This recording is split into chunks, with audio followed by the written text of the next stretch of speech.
Welcome to the 200th episode of the Secondary Science Simplified podcast.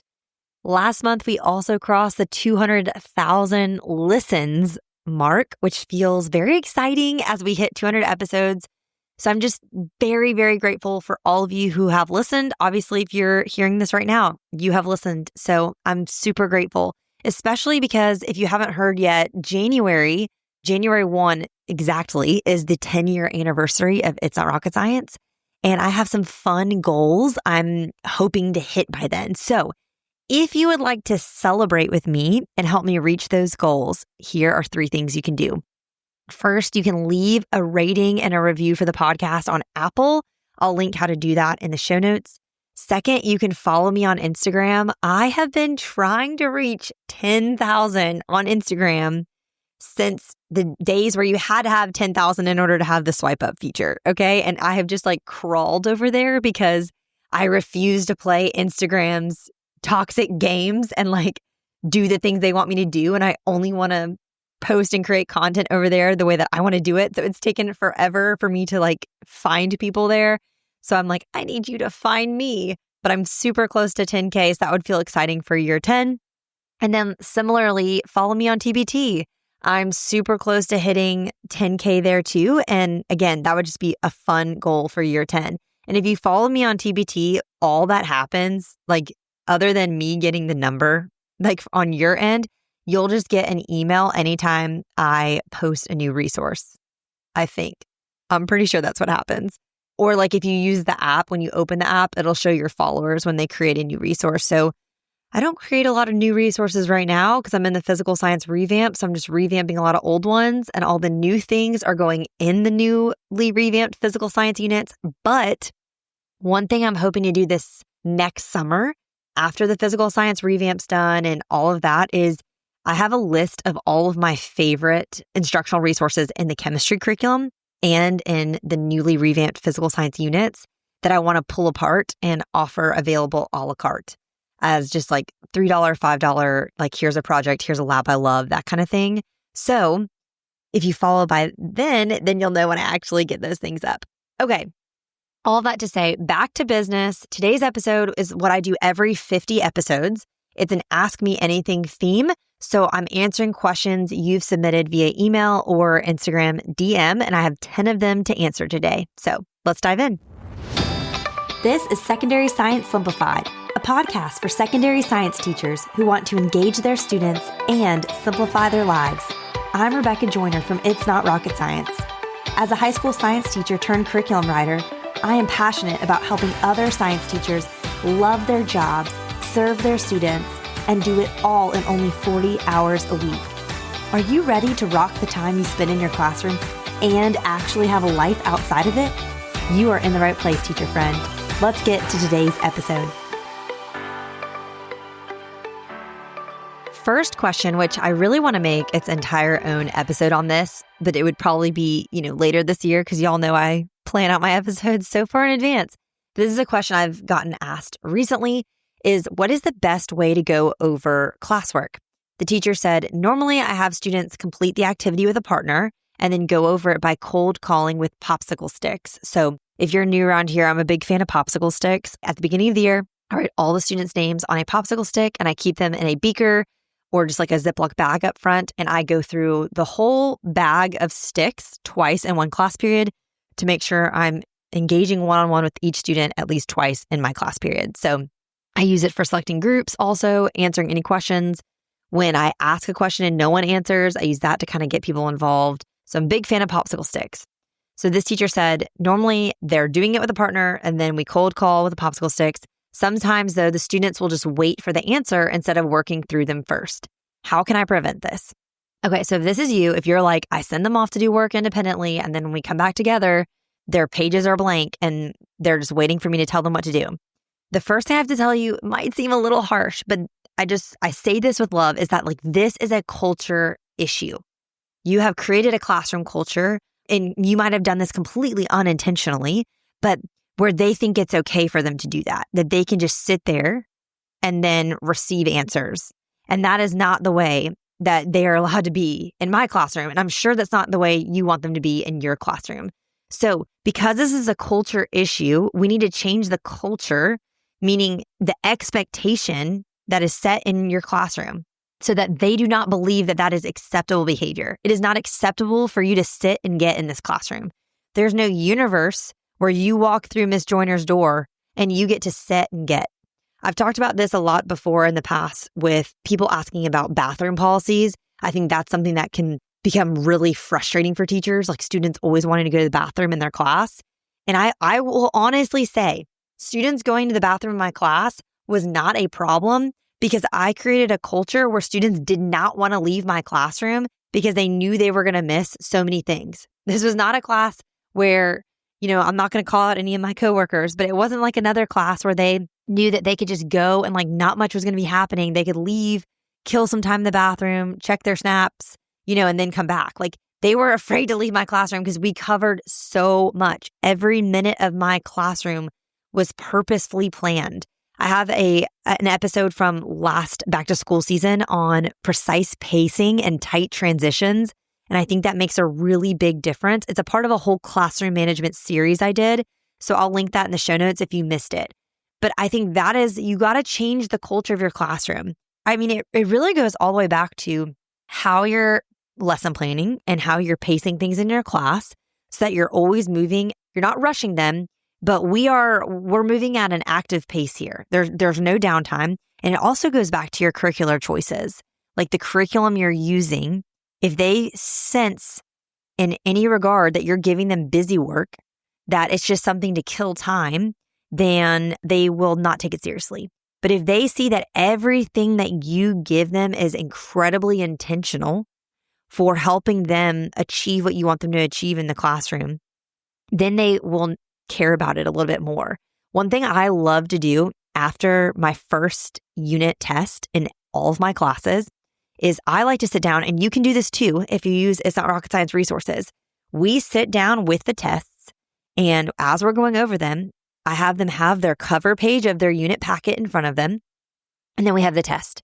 And I can point to every single question on the test and say, hey, this is the objective or the practice question, the skill on your cover page, or this is the vocabulary term on the cover page that this connects to. So from the beginning, I've told you that this is going to matter, and now you can see where it comes up on the unit assessment.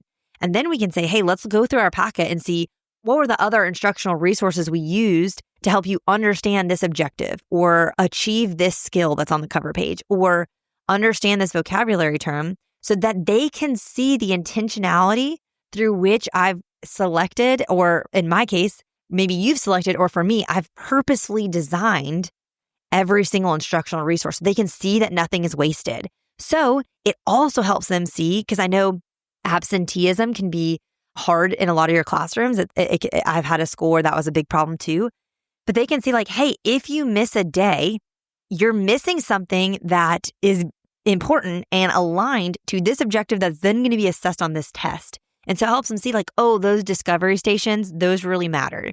Or, oh, that lab, that really mattered. Oh, those practice problems really mattered. Oh, that creative writing activity that kind of seemed like it was fun actually really mattered because it aligned all of these things. I think students are used to thinking that only the notes matter, only direct instruction matters. And that can be a situation where they sit and get. And that's where it's important for them to see why it all matters and see the intentionality behind these things. So I really, really encourage you, especially if you use It's Not Rocket Science resources, like that alignment is all done for you. That's where I think one of the benefits of using my curriculum is I'm not good at everything. And there are other curriculum writers who are better at other things.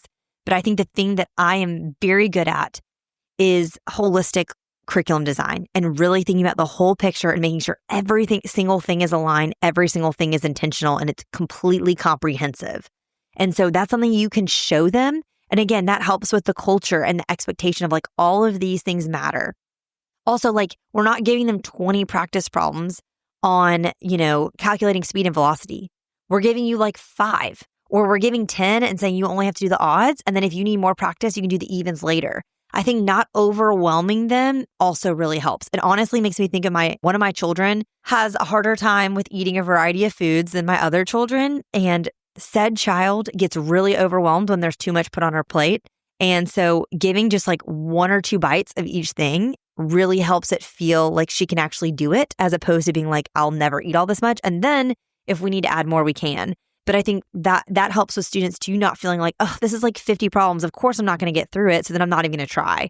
Whereas when I'm like, hey, I'm sending you off to do 5 practice problems. Like, you can do this. I'm also a big fan, and I talk about this in the Precise Pacing and Tight Transitions podcast episode, of setting timers. I think when students see, I love visual timers especially, and I talk about that in the podcast, and I link some that you can either purchase or just use for free on the internet. But I think giving them a visual of like, this is the amount of time I expect you to do this, and there's a deadline here, it gives them a sense of urgency, as opposed to them thinking like, oh, I have like the rest of the class period, and then they're just wasting time. The other thing I'll say too about any sort of independent work you're sending them off to do is a little Mad-Eye Moody from Harry Potter reference, if you're a Harry Potter person. Constant vigilance, okay? Constant vigilance is so important. Y'all, especially at this time of year, at the beginning of the year. I'm never sending my students off to work independently and then like going to sit at my desk to grade something or check my email, or sitting at my lab table and like prepping something. I am monitoring. Maybe I do something for 30 seconds here and there, but it's constant vigilance in terms of me monitoring them. Even if I'm grading my primetime bell ringers, which I can grade a whole classes in under 60 seconds, I make sure to write them in such a way that that can be done really, really quickly. And I grade those for accuracy. I'm listening while I'm grading them, because that's mindless grading. I'm just listening. And my students always said that I had like supersonic hearing. Like, how did she hear that? It's like, because you think I'm just grading this, I'm listening to you the whole time I'm grading this. And so I think setting that tone of like, okay, me setting you off to work on something independently or with a partner is not me just giving you a permission slip to talk about, what you're wearing to homecoming, or who's asking who to Sadie Hawkins, or whatever it is. I am still aware, and I'm checking on you. And I think going in and checking on those students, especially the ones you're starting to learn maybe at this time of year, that are prone to not do the work, checking on them is really, really important. This is another reason why I'm a big fan of not assigning homework. And I'll link that podcast episode as well, because this was a benefit that came from it that I didn't intend. But I saw that like students saw that, hey, I told them, if you respect my time in class and give me everything you can, these 50 minutes that I have you, then I will respect your time outside of class and not assign you additional work to do other than, reviewing and studying for my assessments if you need to do that. Or maybe you have to come to tutoring because you need a little extra support. But like, you respect my time, I will respect yours. And if you're not going to work during my time with you, my 50 minutes, then you will be assigned work that you're going to have to do at home. You're going to have to take this home. I would do one scan before I started going over stuff. And if I see a bunch of people's pages blank, okay, you're going to go outside and work on this by yourself, because you're not just going to sit here and get answers. That does nothing for anybody. Now, another point here I'll bring up is this is turning into an entire podcast episode about this one question. So there you go. I'll be a lot briefer on the other ones, I promise. But if this is turning into a situation where they're leaving it blank because they don't know where to begin, that is where I recommend the radar method. This is a problem-solving approach that I did not come up with. This was a group effort of the math and science departments at the school I most recently taught at. And they came up with this so that it was something that hung in every classroom, and even the English and history teachers ended up adopting it down the road and applying it to FRQs. But it's something that they came up with to say, you should never leave anything blank, because you have a methodology, a process you can walk through in order to solve a problem. So we're reading, we're analyzing, we're diagnosing, we're assessing, and then we're reflecting. And I have posters in every It's Not Rocket Science unit with these that you can hang in your classroom. And I have a whole podcast episode about radar as well that I will link in the show notes too, so you can hear more about that. So they shouldn't be leaving anything blank. Okay. So again, this is a culture thing, constant vigilance. You need to change the expectation. It cannot be acceptable. If you feel like this is also like coming down to just like a handful of students, that's where we're going to be dealing with individual behavior and respect issues. That's going to be dealt with on a relational level. And we're going to be meeting with those students privately, talking to them, reaching them one-on-one, not in front of everyone. We're not trying to shame them. So that's going to be a relational thing. If you're seeing that this is more of a whole class or a large group of the class issue, then I think whole classroom management issues are best solved at a procedural level. That's where we're going to change our procedures. And we're going to use something like board points, which I've talked about on this podcast before. Again, I'll link the episode in the show notes to create whole classroom punishments and rewards through that. So if we see that no one's working, we're going to take a board point type thing. Okay, now other ways to go over work, because that was the original question, but I just felt like this was a management and a culture problem. So I had to address that first. And if you want more help with culture, I'll link my virtual PD on culture in the show notes. You can check it out. But other ways I like to go over work. First, I love doing what she said. I love to draw popsicle sticks and have them cold call answers.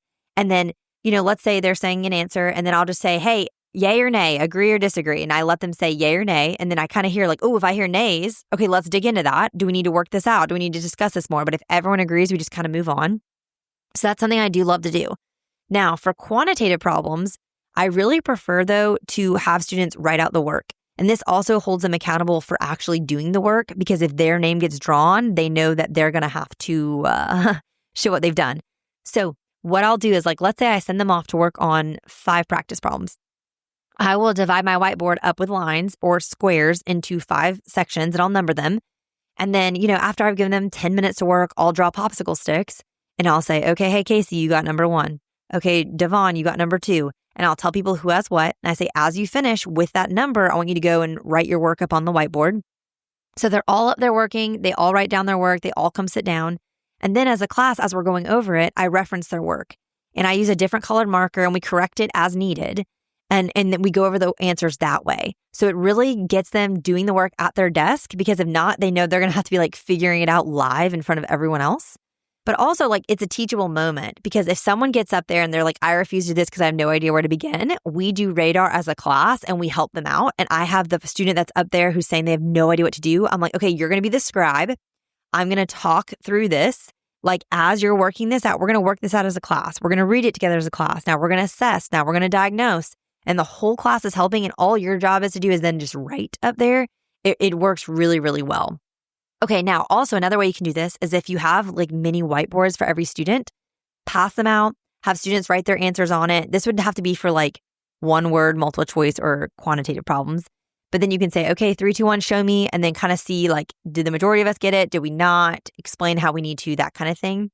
Another option too, if you're really, really struggling with the culture of people not doing work and you're not walking around and making them do the work, is you can collect papers and then pass them back out and have students correct or grade each other's as you're going over them up front. So again, they're not really grading it. They're just kind of marking it up and correcting. I think this can be motivating for students too, because they know someone else is going to see their work, so they need to try. But again, I think the original problem here is a culture problem, and that's something we can totally change. So hopefully that helps. Okay, classic me spending 15 minutes on the first question. I will go faster for the rest. Okay, question number 2. Asked if I would ever write an earth science curriculum, and then like 50 people ask if I would write physics. So my answer to these always when people ask is never say never. My plan when I originally started writing full year curriculum, I always wanted to write anatomy. I always wanted to write chemistry after I did physical science and biology. So I've kind of written the ones I've always planned to write. So I'm not saying I'll never write another, but I don't know. I just have so many other product lines and things I'd love to write that I don't foresee it happening. I will say though, this will be an exclusive note for y'all, just for you listening to the podcast, because I haven't said this anywhere else, but one of my plans when I get to the end of the physical science curriculum is to hopefully write an extension mini unit, similar to what I did for biology. So biology, I originally wrote in 2016. I added some extension mini units to it in 2018 or 2019. I can't remember at this point. And then I revamped biology in 2020 because I just gotten better at curriculum writing. But what I did was I made sure the biology curriculum covered all the NGSS life science high school standards. And I read every state's biology standards, and I made sure to cover as many as I could. And then I went through all the standards that weren't covered by certain states in my curriculum, and I kind of gathered the ones that were the most common and the most repetitive, and I made 3 extension mini units that dove deeper into other topics. So there's homeostasis, there's pathogens, and then there's plants, because some states have more on those topics. And so those were great opportunities for like after your EOC to dive deeper, or if you're in a state that requires you to go into plants, you have the resources there. And that's kind of my plan for physical science. So I should not say a lot. There are some states and really some districts within states that are moving towards more integrated sciences. And that is not something I would say is my skill set. So I don't foresee myself writing integrated science curriculum anytime soon. But There are states that have added in some earth and space science standards to courses like physical science, to courses like biology. I see this most often happening with physical science. And so I've thought about adding a space-specific extension mini unit to physical science for those teachers that they can use. And I mean, you could use it for any other subject too, but I think there's the most overlap there naturally. So that's something you could do. But again, I don't ever foresee writing integrated science curriculum because that's another thing. Like the districts that are doing it, often it's not even at a state level, it's at a district level. Like even you can see in California, some schools do a 3-course model, some do a 4-course, and the 3-course is integrated and the 4-course isn't. So it's hard to be consistent, and many do it so differently. Like the way they're dividing the NGSS, ESS standards is so different amongst the courses. So it'd be possible to do something that was more standardized that would work for a lot of people. And because writing curriculum takes me so much time, I really try to make sure I'm doing things that serve the majority. And so I don't know. I don't ever foresee myself doing it, but never say never. Okay, question number 3.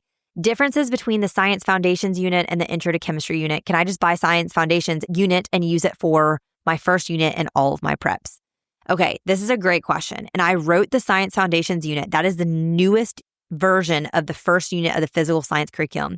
I wrote it in a way that it could truly be the first unit in any science course. It covers so much foundational material: lab safety, lab equipment, experimental design, engineering, and that kind of design process, measurements, unit conversions, that kind of thing. And then the honors resources get into dimensional analysis, scientific notation, significant figures, a little bit more math skills in that. Now, the thing is though, is there's nothing really in it that is content specific in this first unit so that it could be used with a lot of different subjects. Also, I wrote it for a physical science course, which is typically like a 9th grade science course. Sometimes it's 8th grade. Sometimes some schools have them do biology first and then physical science in 10th grade. But most schools, from my research, tend to make this like a 9th grade course. So I'm treating that Science Foundations unit of like, this is the first time you're ever being taught CER. This might be the first time at a high school level you're learning experimental design process. So it's very, very introductory. Now, something like chemistry, and the first unit in my chemistry unit is called Introduction to Chemistry. I'm treating this as like a typical chemistry student is a 10th or 11th grader. So they've already seen this stuff from the physical science curriculum before. So when we're covering safety, it's definitely more of an overview. When we're covering equipment, we're really covering the equipment you're going to need in a chemistry course specifically. So we're going to kind of zoom in there, but we're going to do an overview of experimental design because you've seen it so much at this point. And also the Introductory to Chemistry curriculum, all those honors math skills are in both levels for Intro to Chemistry because chemistry is such a quantitative science.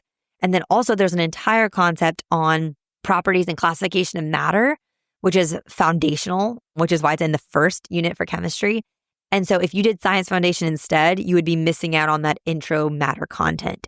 So I really, really recommend if you teach chemistry, Introduction to Chemistry should be your first unit. Now, if you teach biology, I think biology basics should be your first unit. And while there is overlap, again, in the fact that there's experimental design covered and lab safety and stuff like that, it's covered in a different way. So you could teach every one of It's Not Rocket Science curricula and to the same students 4 years in a row, and things are going to be different, okay? But biology basics includes macromolecules because I think that's the most important foundational concept in biology, and I think it should be in the very first unit. So if you did Science Foundations instead, you wouldn't have that. And then similarly for Introduction to Anatomy, that's my first anatomy unit. It's very anatomy specific. It's got an introduction to histology. It's got directional terms, regional terms. Like there's a lot of anatomy specific introductory content in that one.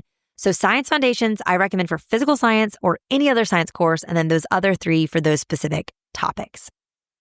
Okay, question number 4. Integrating fun but meaningful labs. Which ones to choose and how often? I love going to lab with students, but it seems like a chore and sometimes irrelevant. Totally understand this. And that's why one of my mottos here is no labs just for the sake of doing labs. Labs are a ton of work. So it makes sense that it seems like a chore to this teacher. And sometimes you do get to the point where you're like, I feel like everything we just did was fun, but like they didn't actually learn anything from it. And that's where doing my lab audit is going to change your life. And that lab audit is now exclusively offered in my Labs When Limited free virtual professional development course. So I'm going to link that in the show notes. It's not rocketscienceclassroom.com/labs-when-limited. Just find it in the show notes. That'd be easier. It's all about how to do labs when you're limited on time, energy, resources, and space. And my lab audit is included in that. And it is going to help you so much to make sure that every lab you're doing is with intention and it's worth your time if you're doing it. So I'm not going to rehash all of that now, but that is what you need. It's in the show notes. Question number 5, my biggest challenge is navigating differences of opinion or approach in shared classes.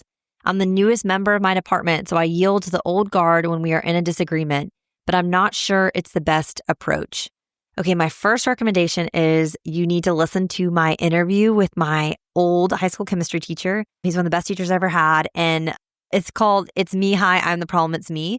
And the episode was about working with difficult coworkers. And in the conversation, he's like, I realized I'm the difficult coworker, and he's the old guard, if you will. So, because at this point, he's a 20+ year teaching vet. So he really shares interesting perspective from the other side and why it's hard for him to change, but what actually makes him willing to try new ideas. I think it's really, really helpful. So I would listen to that. I'll link that in the show notes. My other question always for anything like this, when you're being told to do something, is how required is required. So like, okay, if you're in a disagreement, like, do you have to do the exact same thing or can you kind of try your own thing? Or I'm a big fan of asking for forgiveness, not permission. But if you feel like you need to ask for permission, saying, hey, how about, could I try it differently this one time? And then we kind of report back and we see how it goes. Because you may be right, but I really want to try it differently this way, and kind of seeing how that is. I also find too, when you're working in a group, my first teaching job, at different points, I was one of either 4 or 5 biology teachers, and it was an EOC course, and they really wanted us all to have shared assessments. So we wrote our unit tests together, but we kind of did different things on a day-to-day basis, which I actually felt like was really, really helpful and a great compromise because it made sure that all of us were putting our minds together to write the assessments to best prepare students for the EOC. It made sure if like you had, triplets and they all had 3 different biology teachers, that they were getting the same tests. But it also gave us an opportunity to try different instructional resources and say, hey, my lab for this worked really, really well and my students all crushed this on the test. So maybe we should all, if you all want to adopt it too, go for it. Or, hey, this did not go well for me. What did you do? Did it work better with your students? Maybe I could adopt that. So I'm a big fan of that. If you're trying to find ways that you can have common ground, but don't have to all do exactly the same thing every day. Now, if you do have to share everything, which I kind of hate for you, but if you do, I really recommend, one, either adopting a curriculum that you all like and are excited to use and have that be the baseline, and then people can add in their own extras as they see fit. Or 2, dividing and conquering based on interests or gifts in your department. So I'll link a blog post I have about this that's 5 years old where I talked about this, but essentially saying like, okay, if you are the best at working with ELLs, you're going to be the one who's going to take the resources and make sure that they have the appropriate modifications for those students. And you're going to be the one who's going to be our point person as a department with working with the ELL department. That is a game changer. Or, there would be another teacher that was like, I'm going to be the point person with the academic resource department and making sure we're getting the accommodations for our students with IEPs and all of those things. Whereas one of us was the point person for writing CP resources and another person was the point person for writing honors resources. And we kind of all took our passions and went from there. Another way this played out is when we were creating EOC review materials, we each took a unit that was our favorite unit, and then we divided the units that no one else wanted after that. So that was kind of fun too, because you didn't have to make all the review resources and you got to really focus on the one you were really excited about, and then other people did the others, and we just kind of shared those. So I think those are kind of some of my best tips, and I'll link those other interviews and blogs in the show notes to help you. Okay, question number 6, getting students to engage in their work, not having to work so hard to get them to do it or getting them to actually come into tutoring sessions. So I feel like I kind of answered this as a culture problem from the very first question about getting them to do independent work, but I'll also link an episode in the show notes. I feel like I've linked it the last 3 weeks, what to do if you're caring more than your students. I think that'll be really helpful for you. And now I want to specifically answer how to get them to actually come to tutoring sessions. Okay, I don't make them come to tutoring. I offered regular tutoring. Our school day ended at 3 and we had tutoring from 3 to 3:30. No sports practices or play practices or anything were allowed to start till 3:30 or 3:30, 3:45 to give students an opportunity to come to tutoring. So that was an excellent school-wide policy.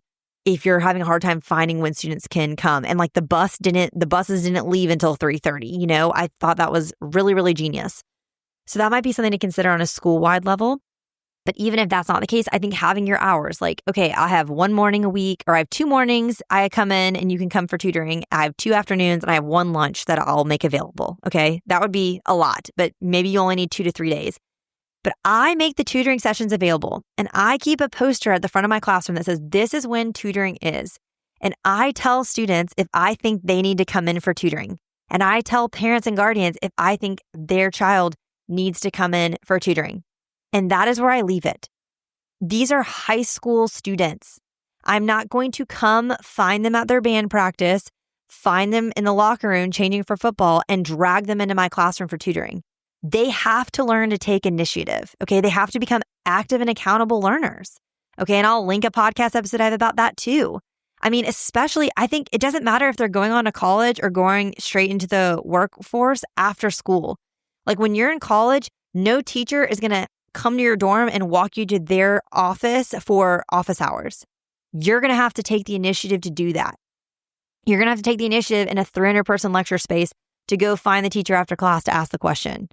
Or if you're going straight into the workforce, they're going to be thrown into training. You're going to have to be humble enough to say, I don't understand, or I need help. Like, we are not getting kids to come to tutoring. We are offering opportunities to support them outside of school. We are giving them all these resources to support them in their learning. They at some point have to take initiative. Please, please, please, if you struggle with this, listen to those 2 episodes. What to do when you care more than your students, how to create active and accountable learners in your classroom. I'm linking both. They're must listen to episodes if you haven't. All right, our final 3 questions. Number 7, how do I design NGSS style assessments for my students without taking the work home to do at home? Okay, here's something I'm really passionate about. And I believe I talked about this in my NGSS series, and I'll link that in the show notes so you can check that out. But I think we have this in our heads, and I think it comes from the district level of people that don't understand science, and they don't understand the NGSS, and they don't understand like the practical day-to-day challenges of being a classroom teacher. So they kind of just are like putting these words and expectations on us that aren't actually practical. And it's that we think that an NGSS test has to be like a certain type of way with these certain type of FRQ questions and stuff like that. Now, I think you can have NGSS style FRQ questions for sure. I think if you want help writing those, Magic School is an AI platform for teachers that is extremely helpful. You can literally pull up the NGSS standards and say you need an FRQ question for your test, and it'll make one for you and can add it into your test. Now, at the same time, I think students still being able to answer traditional test questions like multiple choice and stuff like that is still extremely helpful for them. That is still stuff they will have to do. They will have standardized tests if they go to college, if they go to grad school, for training, if they become a real estate agent, if they go to cosmetology school, like they will be taking multiple choice tests. That is a skill that they need to have also. So I think just like eliminating all multiple choice for the sake of FRQ questions is a miss. So I think you can add NGSS style FRQs to your tests. I think that's a great idea. But assessment does not just mean test. I think we became obsessed with 3D assessments and making our tests 3D, but like you have all sorts of assessments in your unit. If you look at your unit as a whole, are there 3-dimensional assessments in there? Assessments that include SEPs and CCCs and DCIs? Yes, there should be. Every single one of my units has this. It has that project that could be a summative assessment. It has that lab that dives really deep. Those are all NGSS style assessments. So I think this is a case, and I may be misreading this question, but I think sometimes this is where we're working harder than we have to meet an objective because someone told us like, we have to rewrite your entire test to make it NGSS style, when it's like, okay, an NGSS assessment is a 3-dimensional assessment, and you probably already have a ton in your instructional resources you're already using. And maybe you just need to evaluate and tweak them a little bit. We're not reinventing the wheel here. But if you do need to reinvent some questions, I recommend that Magic School tool. Okay, similar, but a little bit different is question number 8. Incorporating NGSS, or in Pennsylvania, it's now called STEELS.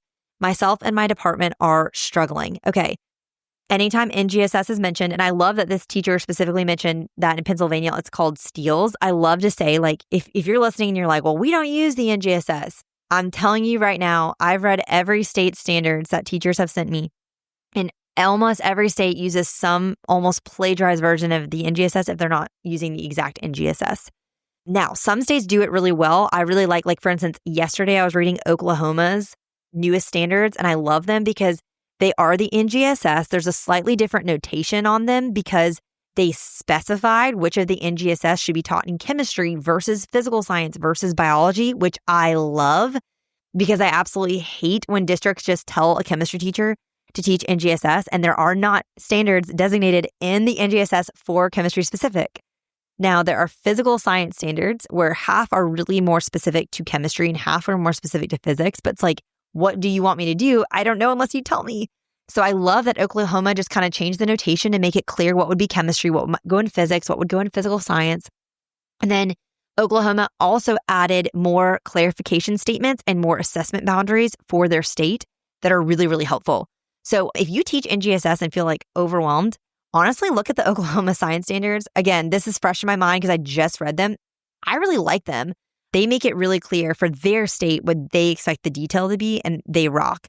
But if you're struggling with this, my number one recommendation is to listen to my NGSS podcast series. I spent either 4 or 5 weeks on this in the spring, and it was one of my most listened to series. And I put it all in a playlist, I believe. So I'll link that in the show notes as well. And if it's not a playlist and I just made that up, I'll link the very first episode in this series and you can listen to it, but it will help you. Like, y'all, listen to it as a department. That would be a dream come true for me if you and your department use this podcast for your PD. Like if you're meeting once a month, you got to have something to talk about, be like, okay, we're going to listen to the episodes and talk about them and apply them. I would love that so much. That would be such a gift to me to know that this free content is serving teachers and departments in that way. So check out the NGSS series. I think it'll really help you. Okay, 2 more questions. Question number 9, again, NGSS adjacent, is applying NGSS to chemistry when at the college level, it's a traditional chemistry course. So this is something I see a lot. I also see this with biology. So if you don't teach chemistry, still listen because this is important. I love the NGSS and I love its 3-dimensional nature. I love the skills focus. I love that we're moving students that way. But I do still have a hard time with some of the detail that is left out of the NGSS, the lack of clarity, and the things that are not clear whether or not you need to cover, or if it does say it's an assessment boundary, it feels like, but if they take AP biology, which is supposed to be prepping them for AP biology should be replacing biology like 101 and 102 at the college level, then there's things that they have to cover that would be covered in that. Or similarly to chemistry, like if they're taking AP chemistry, that's supposed to cover Chem 101 and Chem 102 in college. I believe it covers both like biology. Maybe chemistry is only Chem 101, but those college level courses are still very traditional. So if we're only doing it to the NGSS level, it feels like we're not preparing them fully for what they can expect if they are going to go on to higher education. So this is where, again, go back to that NGSS series because I will talk about this there, but this is where I use the NGSS. I use the 3-dimensional nature. I incorporate phenomena. I love it. I try to make things more skills-based, more student-centered, because that's what we're pushing towards with the NGSS, okay? It's doing as opposed to knowing. But I'm just going to add in extra detail, especially at the honors level, that I think they need, especially if they're going to go on to take AP, so that they're prepared for AP level. And then so that once they're in AP, they will then be prepared for the college level that is a traditional course. So like I do more stoichiometry than they probably need. In biology, I cover allele and gene frequency calculations, and I cover Hardy-Weinberg calculations in honors biology because they need to know that in AP bio. And if they haven't already seen it once, it can be really overwhelming. So my students did so much better in AP bio when they'd already seen it once in honors before. So that's where I think you find the balance. You incorporate the skills, you do all of that, but then you use your discernment to decide, okay, what are the details that I'm going to personally add in because I do think they matter. Okay, and then our last question is, I need help with finding engaging labs that can be set up, completed, and cleaned up in about 40 minutes. Okay, this is a unicorn that I do not think exists. So I want to encourage you that you haven't found this because I don't think it exists. 40 minutes for a lab is extremely unreasonable. And so I want to encourage you to check out the Labs When Limited free virtual professional development course. We talk all about what to do when you're limited on time, but you're not doing one lab in 40 minutes. you would need to be, this is a tip from the course, but if I was you, I would be spending half of a previous class period going over the lab, explaining things, modeling them for students. Then you're using one 40-minute period solely to collect data and clean up. And then you're using an entire another 40-minute period to actually graph data, analyze, conclude, etc. You're going to break it up that way. That's the only way you're going to get through a lab in 40 minutes. Again, if you want more details on this, go to itsnotrocketscienceclassroom.com/labs-win-limited, or just check out the show notes and I have that linked there. Okay, that was the 10 questions that were submitted that I thought would make a great Ask Me Anything episode. I hope they helped you. Again, I mentioned so many links, which I know is insane. There's a link in your podcast player that'll take you to those show notes. That's where you can also find a transcript of every episode. And I would love, love, love it if, again, help me celebrate almost 10 years of It's Not Rocket Science, alongside celebrating 200 podcast episodes of Secondary Science Simplified. Leave a review, especially if this is your first Ask Me Anything episode. If you weren't here for episode 50, 100, or 150, leave a review on Apple, rate and review the podcast. And then the other 2 things you could do that would take you 2 seconds, just clicking 2 buttons. Follow me on Instagram at its.not.rocket.science and follow me at TBTM It's Not Rocket Science there as well. All right, teacher friends, that wraps up today's episode. If you're looking for an easy way to start simplifying your life as a secondary science teacher, head to itsnotrocketscienceclassroom.com/challenge to grab your classroom reset challenge. And guess what? It's totally free. Thanks so much for tuning in, and I'll see you here next week. Until then, I'll be rooting for you, teacher friend.